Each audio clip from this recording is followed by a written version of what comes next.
825 Forest Road is a 2025 release American supernatural and horror film. So we'll deep dive into this movie and let us see what this movie just brings to the table. So we see now at the start of the movie, in a very dimly lit situation in a suburban bedroom. A teenage girl named Ashley is on a late night video call with a friend, and we see everything is just normal at first sight, but until there's subtle knock at her door. She assumes that it's her mother or the younger brother, but when she checks that there is actually no one there, and her friend is on the call just insists that they saw something or some kind of shadow that just moved behind her. Now Ashley just tries to laugh it off at first sight, but the sense of dread just builds quickly as light flickers and a picture falls off the wall, and her friend on the other end of the call just watches helplessly as the screen just glitches and Ashley is just dragged off the screen by a very unseen and very powerful unknown force. So it's kind of actually very chilling opening, and though Ashley's story doesn't directly return, it sets the tone of the dread that just I think permeates the entire set or the what we can say the tone of the movie.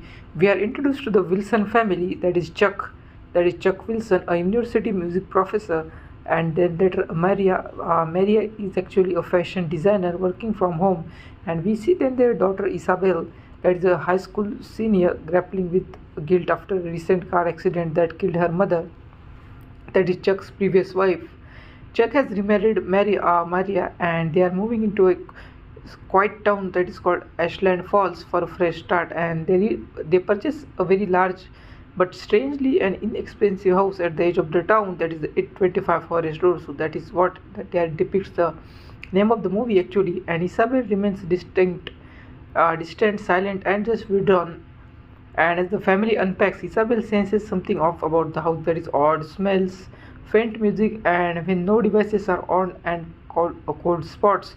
Her uneasiness goes unnoticed as Chuck just focuses on his new job, and Maria just sets up her own home studio, which includes a mannequin. She affectionately just calls her Martha. That is what name given to a mannequin. Actually, it's funny, even if you are naming, I think, mannequin or non-living things, whatever it may be.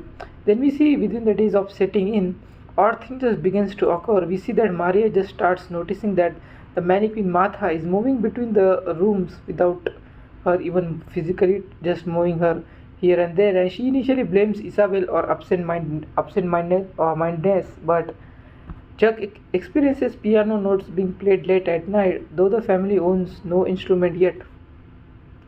Isabel sees a girl in white that is just watching her from the upstairs window, but disappears when she investigates. And at dinner, we see that all three experience a momentary blackout when their time just seems to skip forward several minutes. The tension just builds because, as we learn, that the house might not be entirely vacant as they have assumed, but something or someone just lingers that is just unseen, and they are sensing the danger actually here.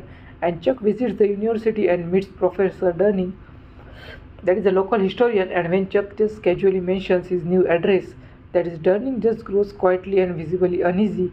He later slips Chuck an envelope filled with an old newspaper clipping that is all referencing a place once called as Rose Lane, and the strings of murders that were just committed in the eras of early 1950s. That is, Chuck notices one article's photo that shows a home strikingly and very accurately similar to where they are being now living presently. So meanwhile, Maria discovers old wallpaper beneath the cabinet that appears to have initials MF carved into it, possibly Mary Foster, the girl just mentioned in the Darling's clipping.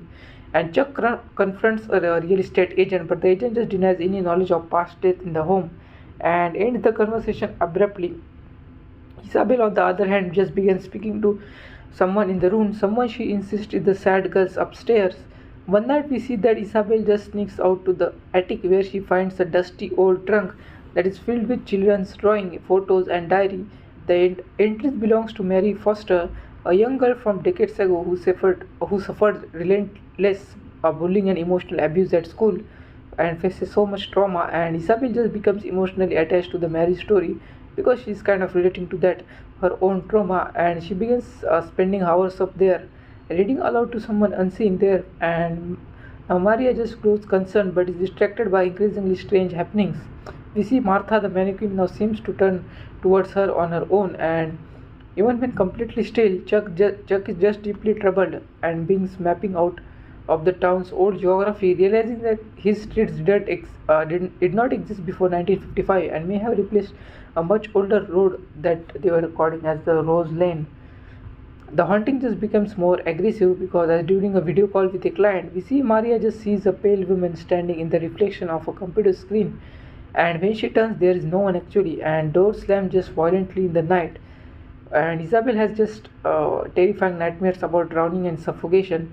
We find that Chuck finds a very old blueprint that reveals that her home was built atop another destroyed structure, and he returns to Professor Dunning, who explains that Mary Foster killed herself after years of abuse, and her mother Helen just snapped and murdering the families of the bullies and then disappearing. So her home was burned and erased from the public records. But the rumor said that the spirit never left. Actually, the spirit just resides even today at that place.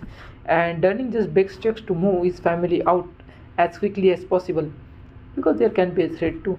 So the architecture of the house just begins to subtly change, and staircases feel longer and door opens to rooms that were not before, and Isabel finds herself locked inside her closet with Mary's diary pages mysteriously rearranged to reflect her own life. Mary wakes up in the middle of the night to find herself standing outside barefoot and holding a lit candle, and Chuck experiences a vision of Helen Foster in the basement and rocking back and forth while singing a lullaby, and he wakes up screaming. The house is no longer passively haunted actually because it's adapting and manipulating and consuming as well. We see that Chuck just tracks down an elderly woman named Ellen Cray, who used to be a town planner, and Cray confirms that the 825 Forest Road was actually ghost address created to mask what happened on Rose Lane back in 1950s. The fact that the original Helen Foster house never had a numerical designation, Cray claims that the original structure still exists somewhere and hidden in the woods that is beyond town, untouched and overgrown. And Chuck goes in search of it, finding a boarded up Victorian structure with MF, that is Foster, burned into its foundation. Instead, he uncovers Mary's room exactly as it appeared in her diary, that is her toys drawing, and even the blood-stained mattress. He collects the diary and takes photograph before fleeing after hearing the heavy footsteps and the child's voice saying that stay with me. We see back at the home now, Isabel just falls under influence of Mary's spirit. She begins to dress like her and repeat her phrases and distances herself from the parents. Maria finds her speaking to an empty corner, laughing and sobbing simultaneously. Chuck returns and realizes that Mary's spirit is not evil, but she is just trapped. But Helen, her mother, is enraged and feeding off the family's grief. The night that Maria is attacked by Martha, who appears to animate and just grab her throat before vanishing, Chuck sets up camera and audio equipment around the house. So on playback, we see that he hears a whisper that is one must pay for the rest, and the house demands just sacrifice, that is all it demands. Now Chuck researches the spiritual cleansing rituals and decides to perform one with the help of local priest, and the priest hesitates, but eventually he agrees to do so. They mark the house with salt lines, relics, and Latin incantations. We see that during the ritual, the house actually revolts, and walls bleed, and chandeliers just fall out of nowhere. Light explodes, and Isabel just begins levitating while reciting Mary's final diary entry. The priest is just flung into a wall, unconscious. Chuck realizes that he has to finish the ritual himself, holding Mary's diary and Helen's locket. He tells Mary it's time to let go, and he speaks directly to Helen's spirit, begging her to release her daughter, and Helen appears monstrous and wailing, but eventually fades as Mary whispers thank you. The next morning we see that house is eerily silent, and Isabel wakes up in her bed, confused but safe, and now Maria, just bruised but alive, embraces Chuck, and the haunting appears to have ended, but Chuck deletes the footage but keeps the diary and storing it away.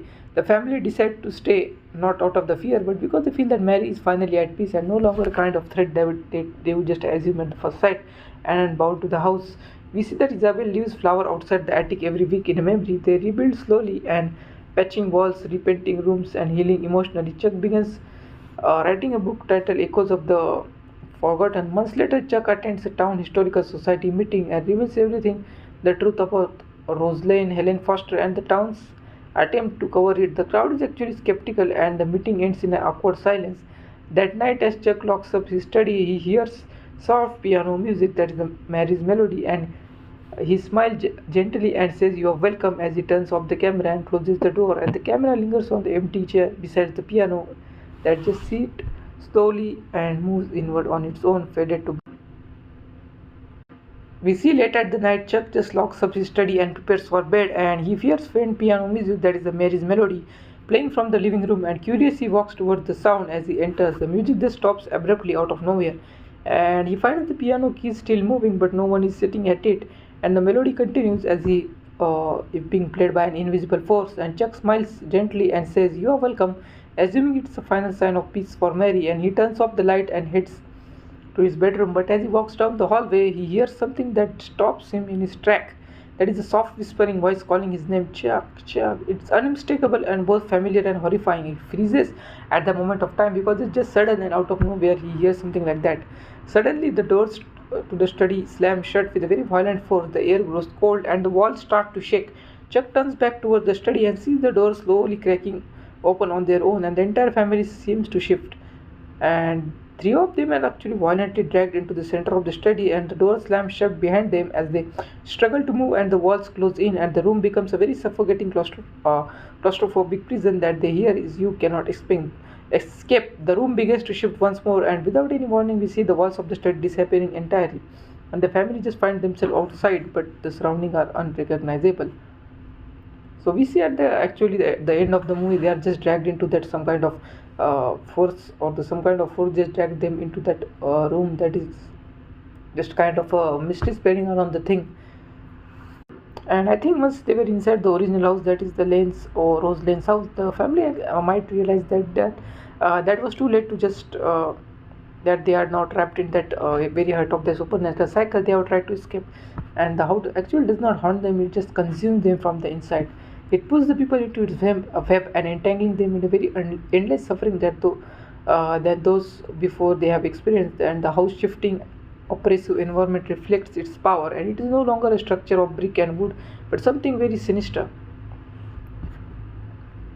And the final shot, we see the camera zooming on their terrified faces as they struggle to escape, and serves as a reminder as uh, they have experienced is far from over. So actually, I think the ending might suggest that the house is not just haunted, but it is active and living entity pulling new victim into its orbit and trapping them into an endless loop of suffering and despair. So actually, this is what I liked about the movie, entire setting, even the mannequin design and all that thing. And even when Maria was recording herself, I think she was doing video call, and then suddenly there was change in position of that mannequin. Actually, that scene is very satisfying if you see, because the other side of the people who are watching you can just get it because the movement is swiftly visible to your eyes, and but not the person who is actually recording from there. So it's actually one of the, I think, very good scene of them, and acting of each and every character just makes the film even more good. And I meant to say even the dialogues were sparse and they were correctly said. Even the characters were written beautifully, and all of them have done, I think, pretty much a very good job in this movie. So they were all on point, and the ending actually implies that no one can truly escape their past, and even that the cycle of torment can be just, I think, passed down to the generation, forever dragging new victims into its grasp, and this is never-ending cycle. That is what I think this movie just preaching us, and it's kind of well, I think, written, and a decent horror movie that you can watch with your friends and families. So actually, this is it all about the movie. If you like this video, so there is actually a different kind of text on endings of the movie, and if you like the video, and if I get so many requests, I will definitely try to bring out the different versions of the stories of the ending. So thank you for watching, and subscribe for more. I will be back with another bang videos. This is from Cinema Shadows.